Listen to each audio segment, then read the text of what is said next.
Hello everyone, this is 100 day challenge for 100 tricks and today is day number 49. So we are going to discuss in this video most important reagents in organic chemistry. ठीक है, तो ये कुछ reagents के बारे में बताऊंगा जो नीट एंड जेडबलई पॉइंट ऑफ व्यू आपके लिए इंपॉर्टेंट होने वाले हैं। 4 मार्क के क्वेश्चन से एक मिलते ही मिलते हैं, तो ये पूरा वीडियो एंड तक देखिएगा और अपने दोस्तों के साथ शेयर कीजिएगा। रिड्यूसिंग एजेंट की पहले हम बात कर लेते हैं, तो उसमें से पहला जो आता है डेट इज सोडियम ब्रोमोहाइड्राइड, जिसको हम बोलते हैं NaBH4।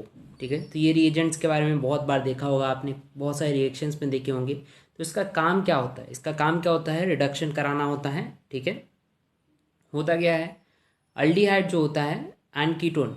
ठीक है, अल्डिहाइड कीटोन जो है वो क्या बनता है, हमेशा अल्कोहल बनता है by presence of this reagent. कैसे हो रहा है ध्यान से देखिएगा। यहाँ पे अल्डिहाइड आप ले लीजिए, यहाँ पे कीटोन ले लिया है। अगर ये हम लोग रखते हैं तो ये जो हाइड्रोजन है इसका ये रिएक्ट करता है एंड आपको अल्कोहल बना के देगा। एक एग्जांपल के थ्रू देखते हैं। आप समझिए कीटोन वाला पार्ट आपके पास है। ठीक है, एक आपके पास प्रोडक्ट है जिसमें कीटोन कनेक्टेड है, समझ में आया, और एक जगह पे आपके पास CH3 कनेक्टेड है। होगा क्या, NaBH4 आप अगर ऐड करते हो तो इसमें से जो हाइड्रोजन है डैट इज इलेक्ट्रोनेगेटिव। यहाँ पे सोडियम हम ज़्यादा पॉजिटिव मानते हैं तो हाइड्रोजन नेगेटिव निकलता है। ये अटैक करेगा इस कार्बन पे। ठीक है, और इस कार्बन पे अटैक करने के बाद क्योंकि वो नेगेटिव है तो पॉजिटिव को तो ढूंढेगा, तो यहाँ पे से जो है वो इलेक्ट्रॉन्स निकल जाएंगे और ये कनेक्टेड हो जाएगा यहाँ पे। यहाँ बॉन्ड्स बन जाएंगे और इसको हम बोलते हैं अल्कोहल फॉर्मेशन। सिंपल सा आप इतना याद रखिए, अगर ये रिएजेंट रहता है तो अल्डिहाइड और कीटोन जो है वो अल्कोहल बन जाता है। नेक्स्ट चीज़ को हम बात करने वाले हैं डेट इज़ डाइबल H। इसको बहुत सारे क्या बोलते हैं रिएजेंट्स में आपने देखा होगा। मेन जो रहता है स्टेफन रिएजेंट। ठीक है, स्टेफन रिडक्शन आपने देखा होगा। स्टेफन रिडक्शन के रिएक्शंस में ये क्वेश्चंस में आपको बहुत बार देखने मिला होगा। इसका फुल फॉर्म क्या होता है, that is die isobutyl aluminium hydride. ठीक है, इसको बोलते हैं डाइबल H भी बोला जाता है। इसमें से जो H है डेट इज़ हाइड्राइड पार्ट, वही रिएक्शन में पार्टिसिपेट करता है। कैसे होता है, याद कैसे रखना है इसको आपको, एस्टर जो है वो हमेशा अल्डिहाइड में कन्वर्ट हो जाता है। तो यहाँ पे सोचिए आपके पास एस्टर है और एक इसमें हमेशा कन्वर्ट हो जाएगा, अल्डिहाइड में कन्वर्ट होता है। होता कैसे है रिएक्शन, देखिए ये जो H पार्ट है ये रिएक्ट करता है, ये टूट जाएगा, यहाँ पे एक H कनेक्ट हो जाएगा और यहाँ पे एक H कनेक्ट हो जाएगा। ये जो है आपका डेट इज़ अल्कोहल पार्ट में बाहर निकल जाएगा और ये क्या बन जाएगा आपका अल्डिहाइड, डेट इज़ RCOH। समझ में आया ये चीज़। ऐसे अगर हम लोग बात करते हैं तो यहाँ ये एसिड पे भी काम करता है और साइनाइड पे भी काम करता है। तीनों जगह पे ये काम करता है एज एन रिड्यूसिंग एजेंट। पर एक चीज़ याद रखना है, अगर हम लोग नॉर्मल मॉडरेट अमाउंट लेते हैं तो ये सिर्फ एस्टर पे ही काम करता है, ज़्यादा अमाउंट में लेना पड़ता है एसिड एंड साइनाइड के लिए। ठीक है, यहाँ पे भी वही होगा, सिंपल सा आप याद रखिएगा कि अल्डिहाइड बनता है, अल्डिहाइड बनता है। ठीक है, स्टेफन रिडक्शन इसको बोलते हैं, साइनाइड वाला जो रिएक्शन है इसी को हम बोलते हैं स्टेफन रिडक्शन। किसके प्रेजेंस में होता होगा, शायद आपको पता होगा, NCERT आप पढ़ रहे होगे नीट के लिए, तो ये चीज़ आपको पता रहना चाहिए। SnCl2 प्लस HCl के प्रेजेंस में ये रिएक्शन होती है। नेक्स्ट जो हम लोग रिएजेंट देखने वाले हैं that is lithium aluminium hydride. ये बहुत इंपॉर्टेंट रिएजेंट है, कहाँ कहाँ काम आता है वो हम पहले देख लेते हैं। सिर्फ ओवरव्यू में यहाँ पे दे रहा हूँ। ठीक है, एसिड आप लेते हो, एस्टर लेते हो, अल्डिहाइड लेते हो या कीटोन लेते हो। ठीक है, इन सब को ये रिड्यूस करके एक ही चीज़ बनाता है अल्कोहल। तो अपने दिमाग में ये चीज़ डाल लो, लिथियम एल्यूमिनियम हाइड्रोक्साइड आपको मिलेगा, हाइड्राइड मिलेगा, तो आपको हमेशा अल्कोहल ही मिलेगा एज एन प्रोडक्ट। ठीक है, होता क्या है, ये जो O है वो हमेशा बाहर निकल जाता है, उसकी जगह पे H2 आ जाएगा। एक एग्जाम्पल आप देख सकते हो, डेट इज RCH2OH। समझ में आया। नेक्स्ट जो ये रिड्यूस किसको और करता है, हाँ तो और भी चीज़ों को रिड्यूस करता है, जैसे कि यहाँ पे हमने ले लिया अमाइड, यहाँ पे नाइट्रो कंपाउंड लिया है और यहाँ पे साइनाइड लिया है। तीनों में आपको नाइट्रोजन दिख रहा होगा, तीनों को ये रिड्यूस करता है अमाइन में। ठीक है, तो हर जगह आपको अमाइन मिलेगा। यहाँ पे CO बाहर निकल जाएगा, यहाँ पे से O2 बाहर निकल जाता है और ये भी अमाइन ही फॉर्म में कन्वर्ट होता है। ठीक है, तो ये चीज़ आपको कैसे याद रखना है, लिथियम एल्यूमिनियम हाइड्रोक्साइड, अगर लिथियम एल्यूमिनियम हाइड्रोक्साइड है आपके पास तो 2 प्रोडक्ट्स मिलेंगे, नहीं तो अल्कोहल और नहीं तो अमाइन। ठीक है,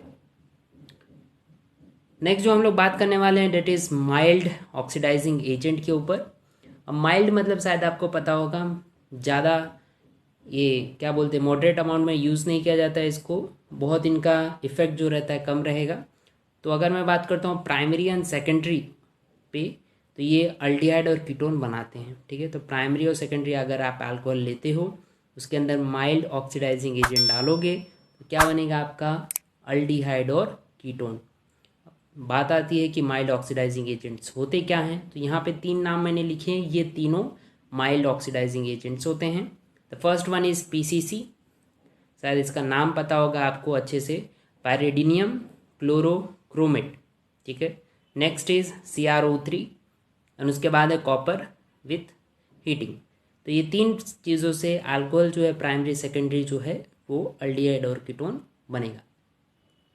अगर हमें अल्कोहल को अल्डिहाइड और कीटोन नहीं बनाना है, माइल्ड जो है रिडक्शन ऑक्सीडाइजेशन नहीं कराना है, हमें सिंपल ऑक्सीडेशन नहीं कराना है, हमें क्या कराना है, लार्ज अमाउंट में ऑक्सीडेशन कराना है, तो क्या करना पड़ेगा, स्ट्रॉन्ग ऑक्सीडाइजिंग एजेंट्स आपको यूज़ करने पड़ेंगे। स्ट्रॉन्ग ऑक्सीडाइजिंग एजेंट जब भी यूज़ करोगे तो अल्कोहल कभी भी अल्डिहाइड और कीटोन में कन्वर्ट नहीं होगा, वो किस में कन्वर्ट होगा, एसिड में, कार्बोक्सिलिक एसिड आपके बनेंगे। समझ में आया, ये H2 यहाँ पे निकल जाएगा और यहाँ पे O अटैच्ड हो जाएगा, ठीक है।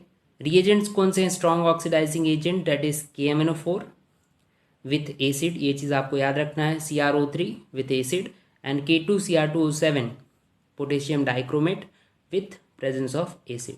तो ये हैं स्ट्रॉन्ग ऑक्सीडाइजिंग एजेंट, ये है माइल्ड ऑक्सीडाइजिंग एजेंट। बस एक चीज़ याद रखो, अगर माइल्ड ऐड करोगे तो अल्डिहाइड और कीटोन मिलेंगे, और अगर इनको ऐड करोगे तो आपको एसिड मिलेगा। यहाँ पे एक एग्जाम्पल दिया गया है, ठीक है। इटार्ड रिएक्शन बहुत बार शायद आपने पढ़ा होगा, बहुत इंपॉर्टेंट रिएक्शन है नेमिंग रिएक्शन में से। यहाँ पे क्या है, CH3 को आपको अल्डिहाइड बनाना है। यहाँ पे लॉजिक यही आता है कि CH3 से आपको अल्डिहाइड बनाना है, तो ऑक्सीडाइजिंग एजेंट का आप यूज़ करोगे। तो यहाँ पे कौन सा ऑक्सीडाइजिंग एजेंट यूज़ किया गया है, स्ट्रॉन्ग ऑक्सीडाइजिंग एजेंट का हमने यूज़ किया है, that is CrO3 and in presence of acid. ये बहुत इंपॉर्टेंट रिएक्शन है, आप याद कर लेना एक बार। द लास्ट वन जिसके बारे में हम लोग डिस्कस करने वाले हैं, it is Grignard reagent, RMGX, बहुत फेमस है ये रिएजेंट, शायद आपको पता होगा। हमेशा याद रखना, जब RMGX लिया जाता है, अगर वो कीटोन और अल्डिहाइड के प्रेजेंस में आप करा रहे हो रिएक्शंस, तो हमेशा अल्कोहल मिलेगा। होता क्या है, इसका CH3 जो है वो यहाँ पे अटैक करता है। अब CH3 यहाँ पे नेगेटिव है, पर नेगेटिव होता नहीं है, आप ऐसे समझ लीजिए कि पार्शियली नेगेटिव होता है यहाँ पे, जो यहाँ पे आके अटैक करेगा कार्बन के ऊपर, एंड ये अट्रैक्ट होने की वजह से यहाँ पे जो बॉन्डिंग थी डबल बॉन्ड, वो एक टूट के ऑक्सीजन अलग और CH3 बाइंड अप हो जाएगा।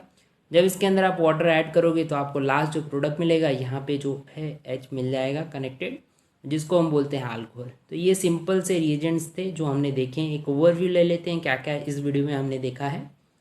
The first one is sodium bromohydrate, next is that is di isobutyl aluminium hydride, ये भी रिड्यूसिंग एजेंट है। लिथियम एल्यूमिनियम हाइड्राइड, इसको भी हमने पूरा देख लिया कैसे प्रोडक्ट्स मिलते हैं। माइल्ड ऑक्सीडाइजिंग एजेंट ये 3, एंड स्ट्रॉन्ग ऑक्सीडाइजिंग एजेंट ये 3, and the last one is Grignard reagent, जिसके बारे में हमने डिस्कस कर लिया है, जो अल्कोहल प्रोड्यूस कराता है, ठीक है। हम बहुत करीब हैं 1K के, तो जितना जल्दी हो पाए उतने अपने दोस्तों से शेयर कीजिए। चैनल को सब्सक्राइब कर लीजिए, एंड हमारे टेलीग्राम चैनल को भी आप ज्वाइन कर सकते हो, वहाँ हैंड रिटन नोट्स आपको डेली मिलेंगे, एंड वहाँ पे मैं टेस्ट भी लेते रहता हूँ। साथ साथ में बहुत सारी क्वेरीज अगर कुछ भी होती हैं तो आप मुझे पूछ सकते हो। कोई भी अपडेट आता है NTA की तरफ से तो मैं भी वहाँ पे पोस्ट करता रहता हूँ। Thank you so much and keep supporting.